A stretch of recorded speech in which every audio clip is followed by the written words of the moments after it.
Muy buenas tardes con todos. En este video vamos a explicar el capítulo 6, propiedades magnéticas de la materia, un tema clave en electricidad y magnetismo, ya que en ingeniería no basta con saber que existe un campo magnético, necesitamos entender cómo responden los materiales. ¿Pero por qué importa esto?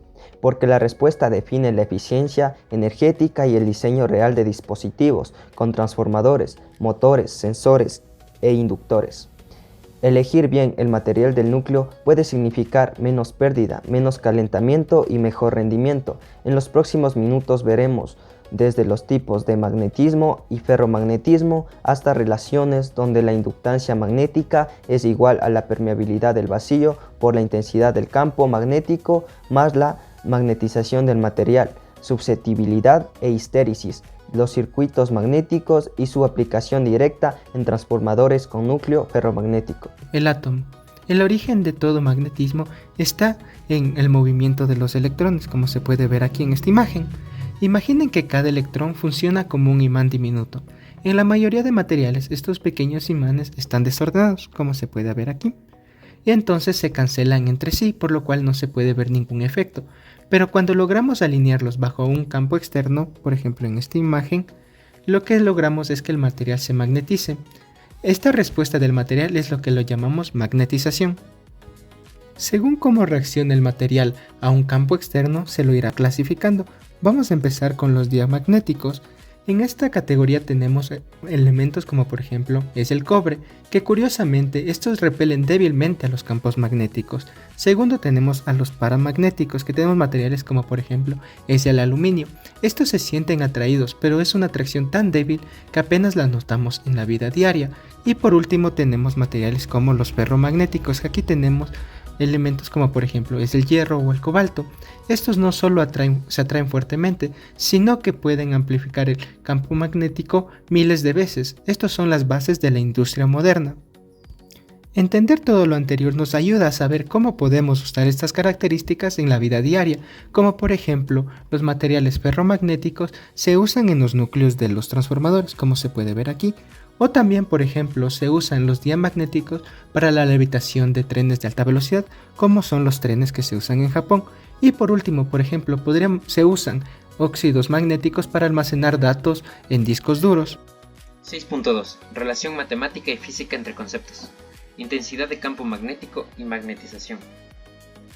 Vamos a entender dos conceptos clave del magnetismo: la intensidad de campo magnético representada por H y la magnetización representada por M. Estos dos conceptos nos ayudan a explicar cómo los materiales responden cuando se les aplica un campo magnético. La intensidad de campo magnético es el campo que se aplica externamente al material. Depende de la corriente eléctrica y de la geometría del sistema, y se mide en amperios por metro. Por otro lado, la magnetización representa la respuesta interna del material, es decir, qué tanto se alinean sus dipolos magnéticos cuando se aplique ese campo. Ambos conceptos se relacionan con la intensidad de flujo magnético mediante esta ecuación. Esto nos dice que el campo magnético total no solo depende del campo aplicado, sino también de cómo el material responde a ese campo. En materiales diamagnéticos la magnetización es muy pequeña y se opone al campo aplicado. En los paramagnéticos la magnetización es pequeña, pero van en el mismo sentido del campo. Esto explica por qué distintos materiales se comportan de manera diferente ante un mismo campo magnético. Esta gráfica compara H campo aplicado con M respuesta del material, para diamagnético y paramagnético. La pendiente representa qué tan fuerte responde el material al campo aplicado. La línea con pendiente negativa son los diamagnéticos y la línea con pendiente positiva son los paramagnéticos. Aquí observamos cómo la magnetización M depende del campo aplicado H. En los materiales diamagnéticos M se opone al campo, mientras que en los paramagnéticos sigue la misma dirección, aunque en ambos casos la respuesta es débil. Para la gráfica nos ayudamos con Phython, con un código en Spider, que nos ayuda a representar la gráfica simple de H versus M. A continuación tenemos un esquema, en el que tenemos una analogía magnética con circuitos eléctricos. Este esquema muestra que el campo H actúa como el voltaje aplicado. El material responde mediante la magnetización, M, y el resultado final es el campo total, B, de forma muy similar a cómo funciona un circuito eléctrico. Recibo un cordial saludo. El día de hoy vamos a hablar sobre el tema 6.3, la susceptibilidad y la permeabilidad. Conceptos claves para entender cómo los materiales responden ante un campo externo. La susceptibilidad es una magnitud adimensional que define la facilidad de magnetizar un material, calculada como el cociente entre la magnitud y la intensidad de campo. Por otro lado, la permeabilidad indica la capacidad de conducir flujo magnético, relacionándose mediante la fórmula fundamental. Su escala y la clasificación. Para entenderlo mejor, mostramos una escala en donde obtenemos los materiales ya magnéticos, como el cobre, tienen una negativa y repelen ligeramente el campo, mientras que los paramagnéticos tienen una atracción muy débil, con valores positivos pequeños. Y finalmente los ferromagnéticos, como el hierro, poseen una susceptibilidad enorme, del orden de 10.000, permitiendo una gran concentración de flujo. Entonces nos preguntaremos cómo es la aplicación en ingeniería. Pues es vital para seleccionar núcleos de alta permeabilidad en transformadores y motores, optimizando su eficiencia. También nos permite diseñar blindajes magnéticos para proteger sensores electrónicos de interferencias externas. 6.4. Énfasis en simulación visual. Curva de histéresis. Materiales ferromagnéticos. Curva de magnetización e histéresis. Vamos a analizar el comportamiento de los materiales ferromagnéticos, que son los más importantes en aplicaciones de ingeniería como transformadores y motores. Para la simulación nos ayudamos de Python con un código en Spider que nos ayuda a ver la curva de BH. Cuando aplicamos un campo magnético H a un material ferromagnético, el flujo magnético no aumenta de forma lineal. Al principio crece rápidamente hasta llegar a un punto llamado saturación, donde el material ya no puede magnetizarse más. Si reducimos el campo aplicado a cero, el material no vuelve a cero inmediatamente. El valor de B que queda se llama remanencia. Para eliminar completamente la magnetización es necesario aplicar un campo en sentido contrario llamado campo coercitivo. Este comportamiento forma un lazo de histéresis. El área encerrada por este lazo representa energía perdida en forma de calor, cada vez que el material se magnetiza y desmagnetiza. Para la demostración en una aplicación real en la ingeniería nos ayudamos con un código en Spider que nos ayuda a ver el calentamiento de un transformador. En dispositivos como transformadores, estas pérdidas por histéresis provocan calentamiento y disminuyen la eficiencia.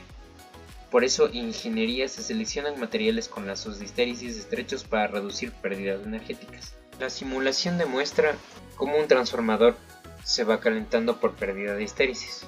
Comprender la histéresis nos permite diseñar sistemas más eficientes, duraderos y seguros en la aplicación electromagnética real. Circuitos magnéticos, fuerza magnetomotriz y reluctancia en serie. Para entender cómo funcionan transformadores, motores y sensores, podemos usar una analogía entre circuito magnético y circuito eléctrico. Como podemos observar, el flujo magnético se calcula como fuerza magnetomotriz sobre reluctancia. Y haciendo una analogía con circuito eléctrico, la fuerza magnetomotriz vendría a ser el voltaje, el flujo magnético la corriente y la reluctancia la resistencia.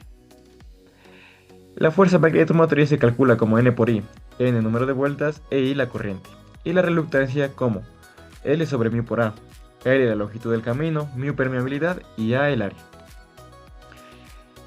Para entender de mejor manera podríamos realizar con un ejemplo de un circuito magnético simple. En este caso tenemos un trozo ferromagnético con las siguientes longitudes como observamos en la imagen: una profundidad de 10 centímetros, una bobina de 200 vueltas, una permeabilidad relativa de 2500 y se nos pide calcular el flujo magnético con una intensidad de 1 amperio. Entonces primero calcularíamos la reluctancia número 1 con la señalado en la imagen. Primero la longitud 1 sobre el μ por el área 1. Y La permeabilidad podríamos descomponer en permeabilidad relativa por permeabilidad del vacío. En este caso, permeabilidad del vacío sería una constante. Entonces, la longitud 1 sería desde el centro, 45 centímetros. El área, en este caso, con 10 centímetros de ancho, nos daría área de 100 centímetros cuadrados.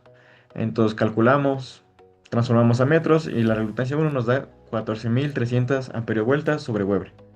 La reluctancia número 2, en este caso, todo lo demás de longitud nos daría, del camino nos daría 1.3 metros y el área de 0.015 metros cuadrados. Calculamos y nos da la reluctancia 2 como 27.600 amperiovueltas sobre Weber. Haciendo una analogía con un circuito eléctrico, en este caso la fuente sería la fuerza magnetomotriz, la intensidad del flujo magnético y resistencia 1 y resistencia 2, la reluctancia 1 y reluctancia 2. Calculando la reluctancia total sería nada más una suma porque estamos en serie y sería 41.900 amperiovueltas sobre Weber. Y el flujo magnético calculamos como Ni sobre reluctancia total en este caso. Calculando nos daría un flujo magnético de 0.0048 Weber. Y bueno, finalmente nos da un diagrama lado a lado en el que observamos de mejor manera la analogía entre un circuito eléctrico y un circuito magnético. Y entonces la ley de Ohm no solo gobierna electrones de este modo, también nos ayuda a entender cómo fluye el magnetismo dentro de las máquinas que mueven el mundo. Tenemos que es el flujo magnético. El flujo magnético es una medida de cuánto campo magnético atraviesa en una área determinada. Nos permite cuantificar cuánta influencia magnética pasa por una bobina. Eso quiere decir que el flujo va a depender del campo magnético y del área. Eso va a decir que si aumenta el campo o el área, aumenta el flujo. Para que exista un flujo necesitamos una fuente externa, que es la que tenemos en la simulación. En este caso, la corriente alterna del primero genera una fuerza magnomotriz, haciendo que se magnetice el hierro. Este núcleo de hierro tiene una permeabilidad muy alta, por eso produce un campo mucho mayor que el del aire. Este marco gris representa el camino por donde viaja el flujo magnético. Un núcleo ferromagnético, debido a su alta permeabilidad, incrementa discretamente el flujo magnético entre las bobinas. Esto ocurre porque reduce la reluctancia magnética del circuito, es decir, la oposición al paso del flujo. Así como la corriente prefiere un cable de cobre en vez del aire, el flujo magnético prefiere viajar por el hierro. Al conectarse las líneas de campo al núcleo, aumenta la inductancia y mejora la transferencia de energía entre la primaria y la secundaria, haciendo el transformador mucho más eficiente, como acabamos de ver en la imagen. Esto quiere decir que también si aumento el número de vueltas del cobre del primario al secundario, vamos a tener una mejor inductancia y mejor transferencia de energía.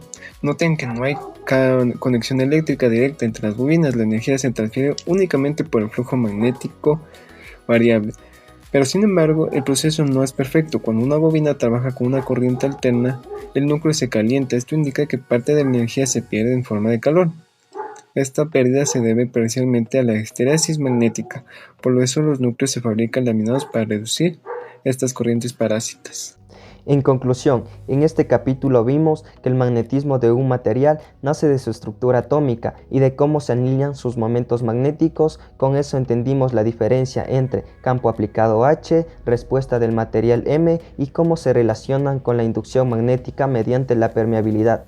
También vimos que en materiales ferromagnéticos aparece la histéresis y que el área del lazo representa energía perdida, algo totalmente real. Se traduce en calor y menor eficiencia, especialmente en transformadores y motores. Por eso en ingeniería seleccionan materiales con baja coercitividad o ferritas y se diseña pensando en minimizar pérdidas. En resumen, comprender estas propiedades no es teoría aislada, es lo que permite diseñar equipos más eficientes, seguros y confiables.